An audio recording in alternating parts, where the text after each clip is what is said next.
পরিষদীয় মন্ত্রী রতনলাল নাথ পবিত্র বিধানসভায় দাঁড়িয়ে যেভাবে অত্যন্ত নিম্ন রুচির ভাষায় অসহনীয় অসাংবিধানিক শব্দ উচ্চারণ করে জাতপাত নিয়ে বিরোধী দলনেতা জিতেন্দ্র চৌধুরীকে আক্রমণ করেছেন তা অত্যন্ত নিন্দনীয় এবং ধিক্কারজনক। 4টি বাম ছাত্র যুব সংগঠনের নেতৃত্বরা এই কথা জানান। বাম যুব নেতা নবারুণ দেব বলেন, বিজেপি আরএসএস সাম্প্রদায়িক এজেন্ডার মধ্য দিয়ে প্রতিদিন সমাজকে বিষিয়ে দিচ্ছে এবং জাতপাতের মেরুকরণ তৈরি করছে। তারই বহিঃপ্রকাশ ঘটল পবিত্র বিধানসভায় মন্ত্রী রতনলাল নাথের নিম্ন রুচির শব্দ উচ্চারণের মধ্য দিয়ে। গতকালকে রাজ্যের পবিত্র বিধানসভার অধিবেশন চলাকালীন রাজ্যের একজন মন্ত্রী রতনলাল নাথ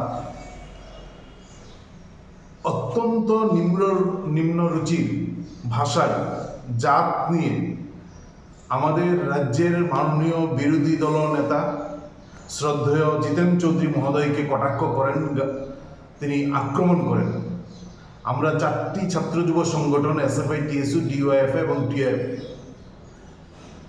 রতনলাল নাথের এই ধরনের নিম্ন রুচি, অশোভনীয় এবং অসাংবিধানিক শব্দ উচ্চারণ করে পবিত্র বিধানসভায় যেভাবে আক্রমণ করেছেন তার তীব্র নিন্দা, ধিক্কার, ঘৃণা জানাচ্ছি। আমরা মনে করি এটা হচ্ছে বিজেপি সাম্প্রদায়িক যে এজেন্ডার মধ্য দিয়ে সমাজে প্রতিদিন বিজেপি এবং আরএসএস গোটা সমাজটাকে বিষিয়ে তুলছে, যে বিষ ছড়িয়ে দিচ্ছেন গোটা সমাজের মধ্যে, যে বিভেদের রাজনীতিকে চূড়ান্ত জায়গায় নিয়ে যাওয়ার চেষ্টা করছেন প্রতিদিন, তারই বহিঃপ্রকাশ করেছেন জাত নিয়ে কটাক্ষ করে রতনলাল নাথ।